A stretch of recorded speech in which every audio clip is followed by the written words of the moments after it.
career tonight. What does that milestone mean to you?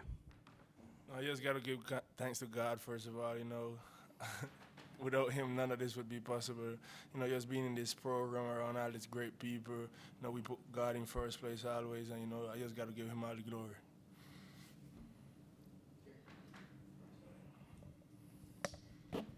Josh, I guess what was maybe some goals that y'all had tonight? What were some specific things that you guys wanted to accomplish? First off, I want to thank God for putting me in this position I'm in right now. But I'll probably say the goal was like getting our rhythm back because everyone went home for 6 days. Probably some guys probably didn't touch the basketball. They were just hanging out with the family. So I feel like this game, the goal was to help us get our rhythm and get ready for like B12 conference. So yeah. Norchad, obviously you've made a living out of rebounding the basketball your whole career, 24 of them tonight. What's just your mindset as you're trying to attack a rebound? I really don't think about it. It just come natural. Like I said, I give from God. I really don't think about it. There's nothing behind it. I just try to play the hardest, rely on instinct and, do what I do at this rebound.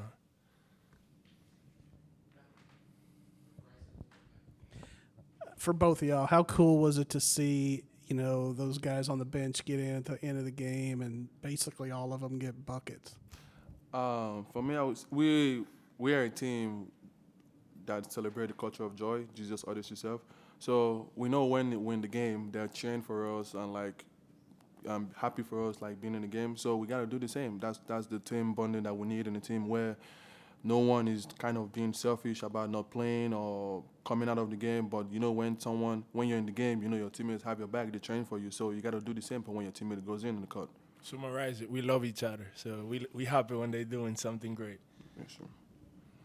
Josh, you mentioned kind of getting that rhythm back after the break, and now looking ahead towards Big 12 play, just kind of, do you feel like this team is where it needs to be at entering, the heart of the schedule?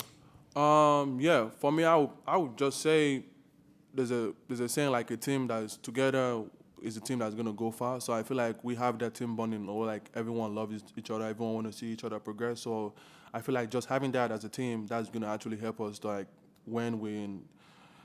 Because there's going to be obstacles during the season, but when obstacles come, but because we have the bond, we're together, I feel like that's going to help us, cross the obstacles, so yeah.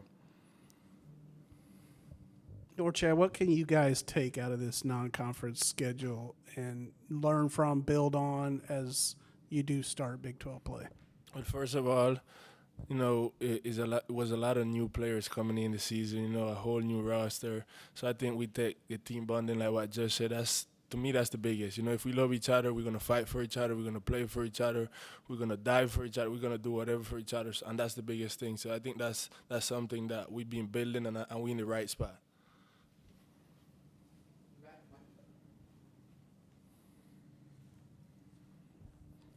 Norchad, you're obviously a former ACC guy. What are you looking forward to most about Big 12 competition? What do you know about it? What have your teammates kind of been telling you about it? Yeah, that is really physical. That is the conference made for me because I love physicality, so I'm looking forward to that. Thank you.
accomplished everything that we wanted it to. Able to get the rust out, able to try a bunch of different lineups, work on a couple things, and at the same time be able to play a lot of guys and get a chance with the long break to have a game before conference. So really pleased with a lot of the things, and especially the fact that we only had one practice before we played, and that was great to be able to let guys stay home Christmas Day. Norchad got a special milestone tonight with 2,000 points. Just what has he meant here in this short time at Baylor? Well, Norchad's somebody that everybody respects his work. He's extremely hard worker, extremely diligent, a really thoughtful, caring guy who just got engaged over Christmas, so he's had a pretty good week.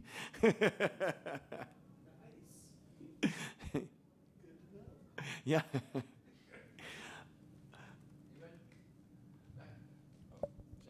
Sorry. How fun is it when, you get those bench guys in at the end of the game and they all basically get buckets? Yeah, as a team, you love they do so much work behind the scenes and have great attitudes and really compete, and a lot of times don't get a chance to show that they've improved. And the fact that they were able to get minutes out there and get a chance to all score. Rob did a great job making sure that happened, and I thought Jason playing close to 15 minutes, 9 rebounds, really did a good job on the glass and really showed some good aggressiveness. Coach in the back, on the Zoom presser, you talked about how important it is to defend home court, and to get a win like this in dominant fashion, how much does this kind of boost the confidence of the team now going into conference play? Well, you definitely want to have a good feeling going into the conference grind, and at the same time, I know we want everyone to go to Houston, cheer on the Bears down there, but if you can't make it, it's a great opportunity to invite some family, friends to the Foster, because the price is right. You can tell them you bought the tickets. They can buy lunch or dinner for you, and you take care of the rest.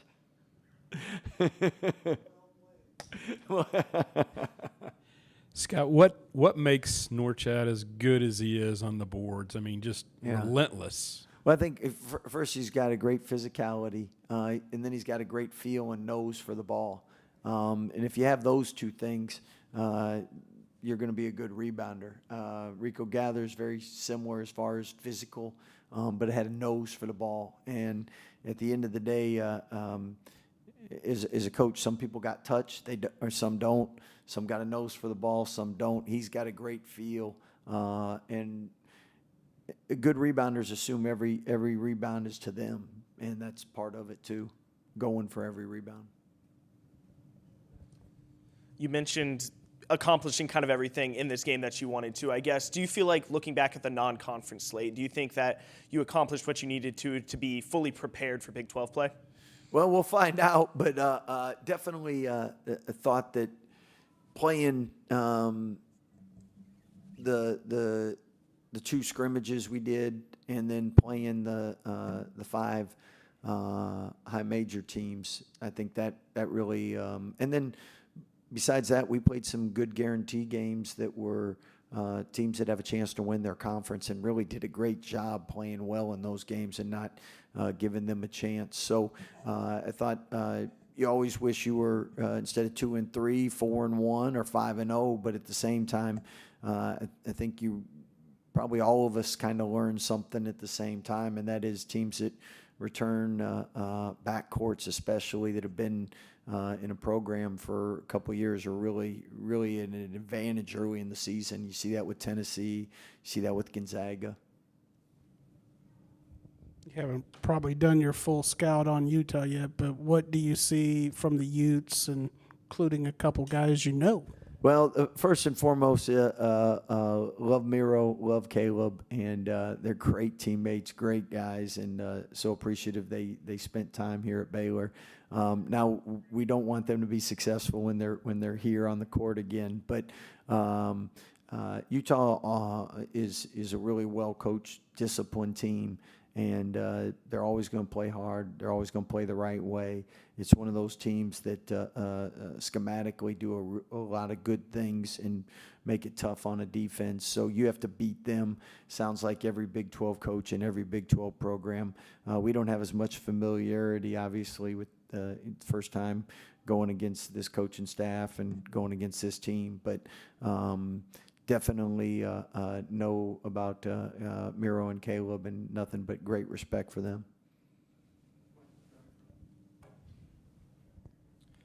Scott, we're coming up on a year since y'all opened the Foster Pavilion. I mean, how much of a difference maker has this venue been for y'all? And I mean, how much are you looking forward to continue that into conference play? Well, I mean, you look at it, and because of the way scheduling kind of goes, you don't have as many marquee home games in the non-conference, and we all feel bad about that, but it is what it is. At the same time, having 20 conference games and having a chance to have an extra home one, I think everybody knows Big 12 games, if you play really hard and compete really well, usually they come down to a possession or two. So the crowd's a huge help, and we need all the assists we can get, starting with the 31st. So hopefully if you're not able to go to Houston, you're able to come here.